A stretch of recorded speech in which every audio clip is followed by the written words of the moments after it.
बिस्मिल्लाहिर्रहमानिर्रहीम। अस्सलाम वालेकुम। चैनल उर्दू ऑनलाइन से मैं हूं प्रोफेसर तौल्ला शाह। ये वीडियो पब्लिक सर्विस कमीशन के लेक्चरार उर्दू टेस्ट जो कि MCQs यानी मल्टीपल चॉइस क्वेश्चंस या मरूदी सवालात पर मुश्तमिल होता है, उसकी तैयारी के सिलसिले की 5वीं वीडियो है। उर्दू अदब के दीगर मौज़ूआत पर मामूल की वीडियोज़ के साथ साथ लेक्चरार उर्दू टेस्ट की तैयारी की खुसूसी वीडियोज़ अपलोड करने का सिलसिला भी जारी है और यह सिलसिला इंशाल्लाह आइंदा भी जारी रहेगा और आपको टेस्ट की मुकम्मल तैयारी कराई जाएगी। इससे पहले इस सिलसिले की 4 वीडियोज़ अपलोड हुई हैं जिनमें दक्कनी दौर पर MCQs पेश किए गए हैं और आज की इस 5वीं वीडियो में ईहाम गोई के दौर के बारे में MCQs पेश किए जा रहे हैं। मगर MCQs या मल्टीपल चॉइस क्वेश्चन शुरू करने से पहले आज की वीडियो में जिस दौर से मुताल्लिक़ MCQs पेश किए जाएंगे उस दौर के बारे में थोड़ी सी बात हो जाए। उर्दू शायरी का ये दौर ईहाम गोई का दौर कहलाता है। इस दौर का पस मंज़र ये है कि सलातीन दहली के अहद में शिमाली हिंद यानी दहली में थोड़ी बहुत उर्दू शायरी हुई थी, मगर फ़ारसी शायरी का दौर दौरा था और सुल्तान अलाउद्दीन खिलजी की अफवाज जब दक्कन पर हमला आवर होती हैं और 1294 में दक्कन दहली की सल्तनत का हिस्सा बन जाता है, तो इसके साथ उर्दू ज़बान भी दहली से दक्कन पहुंच जाती है।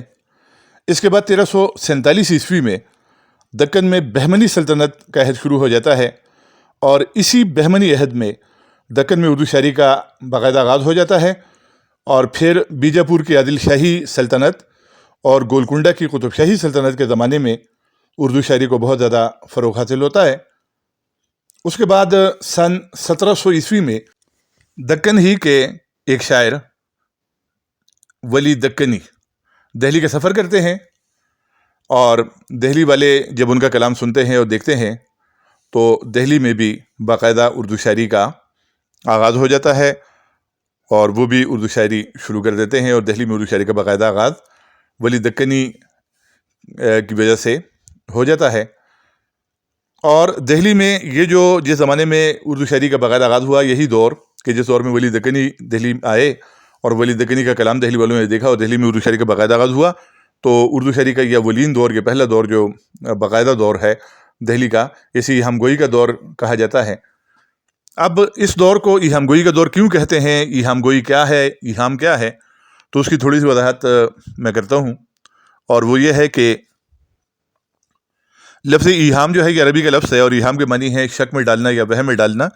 यानी आप शायरी में ऐसे अल्फाज इस्तेमाल करते हैं या ऐसी बातें करते हैं कि जिनके 2 मतलब निकलते हों, यानी आदमी शक या वहम में पड़ जाए कि इसका ये मतलब है या वो मतलब है, तो इसे ईहाम या सनदी ईहाम कहा जाता है। तो दहली में शायरी का ये जो दौर था, इसमें शुरा ईहाम का इस्तेमाल बहुत ज़्यादा करते थे, यानी ईहाम से काम बहुत लेते थे। ईहाम गो शुरा में मशहूर शुरा में जो मशहूर नाम है उनमें हातिम हैं, आबरू हैं, शाह मुबारक आबरू और ज़हूरुद्दीन हातिम। इसके अलावा मोहम्मद शाकिर नाजी हैं, शरफुद्दीन मज़मून हैं, वो मुस्तफ़ा खान यकरंग हैं और एहसनुल्लाह खान एहसन हैं और दूसरे ईहाम गो शुरा हैं। तो ईहाम की जो मैंने वजाहत की, तो उसकी मिसाल अगर हम 1-2 शेर में यहाँ पेश करता हूँ ताकि वजाहत हो जाए कि ईहाम किस तरह पैदा किया जाता है। मिसाल के तौर पर शाकिर नाजी के ये शेर आप देखें, मोहब्बत में अली की देख नाजी, हुआ है दिल मेरा अब हैदराबाद। अब यहाँ मोहम्मद शाकिर नाजी जो ईहाम गो शायर हैं, वो कहते हैं कि मेरा दिल हज़रत अली की मोहब्बत की वजह से हैदराबाद हो गया है। अब हैदराबाद का एक मतलब हैदराबाद शहर भी हो सकता है और दूसरा मतलब ये हो सकता है कि हैदर का आबाद किया हुआ, और हैदर हज़रत अली का लक़ब है, यानी हज़रत अली की मोहब्बत की वजह से मेरा दिल आबाद है, ये मतलब भी हो सकता है और हैदराबाद शहर भी हो सकता है। इसी तरह ये दूसरा शेर आप देखें, खूबा को जानता था गर्मी करेंगे मुझसे, दिल सर्द हो गया है जब से पड़ा है पाला। ये पहला शेर जो था ये शाकिर नाजी जी का था और ये शेर जो है ये शरफुद्दीन मज़मून का है। अब इस शेर में लफ्ज़ पाला की वजह से ईहाम पैदा हुआ है। पाला पड़ना, सर्दी पड़ने को कोहर पड़ने को भी कहते हैं और पाला पड़ना जो है उसे भी कहा जाता है कि किसी से वास्ता जो पड़ता है, वास्ता पड़ गया यानी पाला पड़ गया।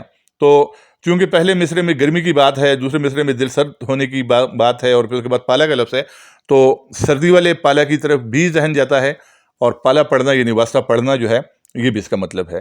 तो इस तरह के अशार इस दौर में कहे जाते थे। مگر بعد میں شعراء کو یہ احساس ہوا کہ ایہام گوئی کی بجائے شاعری میں جذبات و احساسات کی عکاسی ہونی چاہیے. یعنی جب ہم ایہام کے پیچھے پڑے رہتے ہیں کہ ہماری شاعری جو ہے یا ہمارا شعر جو ہے اس میں ذومنویت ہو اور اس میں ایسی باتیں ہوں اور ایسے الفاظ ہوں کہ جن کے دو معنی نکلتے ہوں، تو وہ اسی گورکھ دھندے میں پھنسے ہوتے ہیں اور وہ جذبات و احساسات اور خالص جو جذبات اور احساسات ہیں ان کی عکاسی نہیں کر پاتے. لہذا شعراء نے ایہام گوئی کو ترک کر دیا. حتیٰ کہ حاتم جیسا بہت بڑا ایہام گو شاعر جو ہے اس نے بھی ایہام گوئی کو چھوڑ دیا اور ایہام سے طائب ہو کر اس نے اپنے دیوان میں سے وہ تمام اشعار نکال دیے کہ جن میں ایہام تھا. تو تھوڑا سا حصہ جو ہے اس کی شاعری کا رہ گیا، زیادہ حصہ جو تھا وہ ایہام پر مشتمل تھا. تو وہ جو تھوڑا حصہ رہ گیا تو اسے اس نے دیوان زادہ کا نام دے دیا، یعنی دیوان سے نکلا ہوا ایک چھوٹا دیوان اسے تیار کر لیا جس میں ایہام کے اشعار اس نے نکالے ہوئے تھے. اور اسی طرح دیگر شعراء نے بھی ایہام گوئی کو ترک کر دیا، اور ایہام گوئی کو ترک کر کے جس قسم کی شاعری کا آغاز ہوا تو اسے پھر تازہ گوئی کا نام دیا گیا. اور اس ایہام گوئی کے دور کے بعد اردو شاعری کا وہ دور آتا ہے کہ جس میں میر تقی میر ہیں، مرزا محمد رفیع سودا ہیں، خواجہ میر درد ہیں، جسے اردو شاعری کا عہد زریں کہا جاتا ہے. تو یہ اس کے بعد وہ دور آتا ہے. لیکن آج ہم جس دور کے بارے میں MCQs اپلوڈ کر رہے ہیں وہ MCQs ایہام گوئی کے دور کے بارے میں ہیں. آئیے دیکھتے ہیں. تو پہلا سوال یہ ہے کہ دہلی میں ولی دکنی کی آمد کے بعد اردو شاعری کا باقاعدہ آغاز ہوا. اس پہلے دور کو کیا کہا جاتا ہے؟ تازہ گوئی کا دور، غزل گوئی کا دور، ایہام گوئی کا دور یا ریختہ گوئی کا دور، اور درست آپشن ہے اس کا ایہام گوئی کا دور. یعنی اس دور میں جو شاعری ہوئی اس میں ایہام زیادہ تھا اور شعراء نے ایہام گوئی زیادہ کی ہے، تو اس دور کو ایہام گوئی کا دور کہتے ہیں. دوسرا سوال ہے کہ ایہام کے لفظی معنی کیا ہیں؟ شک یا وہم میں ڈالنا، رولانا، جھوٹ بولنا یا ہنسانا.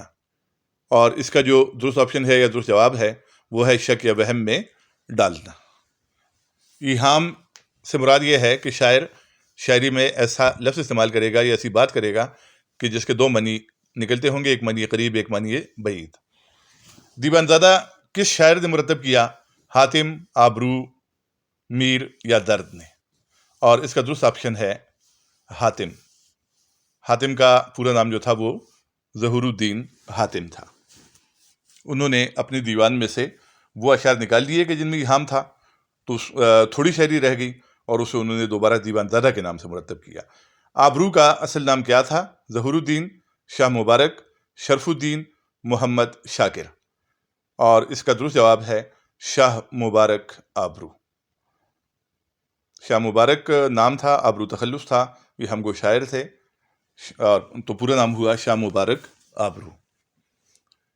اس کے بعد اگلا سوال ہم دیکھتے ہیں، ایہام گوئی کے دور کا دوسرا نام کیا ہے؟ حاتم اور آبرو کا زمانہ، میر و سودا کا زمانہ، میر اثر کا زمانہ یا میر سوز کا زمانہ. تو اس کا درست جواب جو ہے وہ ہے حاتم اور آبرو کا زمانہ. کیونکہ ایہام گوئی کے دور میں دو بڑے شاعر جو تھے وہ ظہور الدین حاتم اور شاہ مبارک آبرو تھے، اس لیے ایہام گوئی کے دور کو حاتم اور آبرو کا زمانہ بھی کہا جاتا ہے. اگلا سوال ہے، حاتم کا اصل نام کیا تھا؟ شرف الدین، محمد شاکر، ظہور الدین، شاہ مبارک. اور اس کا درست آپشن ہے ظہور الدین. یعنی حاتم جو ہیں ان کا حاتم تخلص تھا، نام ان کا ظہور الدین تھا، پورا نام ہوا ظہور الدین حاتم. اس کے بعد ساتواں سوال ہے کہ ان میں سے کون سے شاعر کا تخلص مضمون تھا؟ شرف الدین، ظہور الدین، غلام مصطفیٰ خان، سراج الدین علی خان. اور اس کا درست آپشن ہے شرف الدین. شرف الدین کا تخلص جو تھا وہ مضمون تھا، یعنی پورا نام ان کا تھا شرف الدین مضمون. اور یہ بھی ایہام گوئی کا جو دور تھا اس دور کے شاعر تھے. اگلا سوال ہے کہ ایہام گو شاعر محمد شاکر کا تخلص کیا تھا؟ آبرو، ناجی، حاتم، احسن. یعنی محمد شاکر جس شاعر کا نام تھا اس کا تخلص کیا تھا؟ دوسرا آپشن ہے ناجی. ناجی تخلص تھا، محمد شاکر نام تھا. ایہام گو شاعر تھے، یعنی پورا نام ہوا محمد شاکر ناجی. اس کے بعد اگلا سوال ہے کہ یک رنگ کون سے شاعر کا تخلص تھا؟ مصطفیٰ خان، مجتبیٰ خان، مرتضیٰ خان، احسن اللہ خان.